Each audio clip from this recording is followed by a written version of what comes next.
لک الحمد یا اللہ الصلاۃ والسلام علیک یا رسول اللہ اما بعد۔ سلسلہ ہے ناظرین کے سوالوں کے جواب دینے کا۔ ناظرین میں سے ایک انہوں نے سوال کی ہیں، حاملہ ہماری اسلامی بہن ہے کوئی، انہوں نے 7 یا 8 مہینے کا حمل لکھی ہے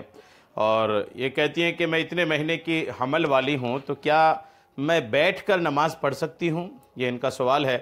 میں انشاءاللہ آپ کو جواب پیش کرتا ہوں، توجہ کے ساتھ پورا جواب سنیے۔ حاملہ خواتین کے لیے بہترین جواب ہے، آپ توجہ کے ساتھ پورے جواب کو سننے کی سعادتیں حاصل کیجیے۔ فرض، واجب اور سنت مؤکدہ نماز میں قیام یعنی کھڑے ہو کر نماز پڑھنا فرض ہے، لہٰذا ان نمازوں میں اگر کوئی چاہے، مرد ہو یا عورت، بلا عذر، بلا کسی مجبوری کے قیام کو چھوڑ کر، کھڑے ہونے کو چھوڑ کر بیٹھ کر اگر کوئی نماز پڑھتا ہے تو فرض کے چھوٹ جانے کی بنیاد پر اس کی نماز نہیں ہوگی۔ خلاصہ یہ ہوا کہ فرض، واجب اور سنت مؤکدہ نماز عورتوں کے لیے بھی بلا مجبوری بیٹھ کے پڑھنا جائز نہیں ہے۔ البتہ اگر کوئی ایسا عذر، بیماری وغیرہ ہو جس کی وجہ سے قیام یعنی کھڑے ہونے یا سجدہ کرنے پر طاقت نہ ہو تو پھر ان نمازوں کو بھی بیٹھ کر پڑھنے کی اجازت مردوں اور عورتوں دونوں کے لیے ہے۔ نفل اور سنت غیر مؤکدہ نماز بلا عذر بھی بیٹھ کر پڑھنا مردوں اور عورتوں دونوں کے لیے جائز ہیں۔ نفل اور سنت غیر مؤکدہ یہ بنا مجبوری کے بھی بیٹھ کر پڑھ سکتے ہیں، البتہ نفل یا سنت غیر مؤکدہ نماز بلا عذر بیٹھ کر پڑھنے کی صورت میں ثواب آدھا ملے گا۔ ان تمام باتوں سے معلوم ہوا کہ حاملہ خواتین اگر نماز میں قیام پر قادر نہ ہوں، حاملہ عورتیں حمل کی وجہ سے اگر کھڑے ہونے کی طاقت نہیں رکھتی ہوں، قیام کی قدرت اگر نہیں ہے،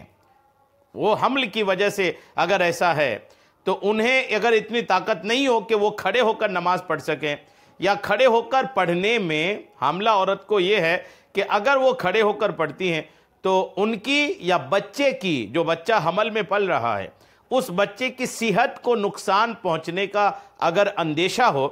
تو پھر اجازت دیتی ہے ہماری شریعت کہ وہ بیٹھ کر نماز پڑھ سکتی ہیں۔ اور اگر رکوع سجدے پر بھی قادر نہ ہو، کئی بار حمل کی وجہ سے پیٹ بڑا ہو جاتا ہے اور جس کی وجہ سے رکوع سجدہ عورت نہیں کر پاتی ہے، تو اگر رکوع اور سجدہ دونوں نہیں کر پا رہی ہیں یا تو پھر اب یہ ہوگا کہ ان کے لیے اشاروں سے نماز پڑھنا درست ہوگا۔ یعنی رکوع سجدہ اگر نہیں کر پاتی ہیں تو بیٹھ کر کے وہ رکوع اور سجدہ جو ہے وہ اشارے سے کریں گی، اور اگر صرف کھڑے نہیں ہو پا رہی ہیں باقی بیٹھ کر کے رکوع سجدہ کر پا رہی ہیں، بیٹھ کے رکوع سجدہ مطلب کہ رکوع کے لیے کم جھکنا، سجدے کے لیے زیادہ جھکنا، یہ اگر کر پا رہی ہیں تو پھر ایسی صورتحال میں سجدہ تو کریں گی، اور اگر سجدہ کی قدرت نہیں ہے، سجدہ نہیں کر پا رہی ہیں تو پھر اشارے سے بھی پڑھ سکتی ہیں۔ بات اصل مجبوری کی ہے، جب تک آپ کو طاقت ہے کہ آپ کھڑے ہو کر پڑھ سکتی ہیں تو آپ کھڑے ہو کے پڑھیں، اور جب آپ کو لگے کہ میں کھڑے ہو کر اگر پڑھوں گی تو یا تو مجھے نقصان ہوگا یا پھر میرے پیٹ میں جو بچہ پل رہا ہے اس کو نقصان ہوگا، تو پھر آپ کو شریعت اجازت دیتی ہے کہ آپ بیٹھ کر نماز پڑھیں، اور اگر سجدہ رکوع نہیں کر پاتی ہیں تو اشارے سے پڑھیں، شریعت اس کی بھی اجازت دیتی ہے، لیکن نماز نہ چھوڑیں، کہ نماز ان دنوں اگر آپ پڑھیں گے نا تو اس کی برکتیں آپ کے بچے کو بھی حاصل ہوگی۔ اللہ کریم ہمارے تمام حاملہ خواتین کی بچوں کی حمل کی حفاظت فرمائے، اولاد نرینہ عطا فرمائے، آمین، بجاہ النبی الامین صلی اللہ تعالی علیہ وسلم۔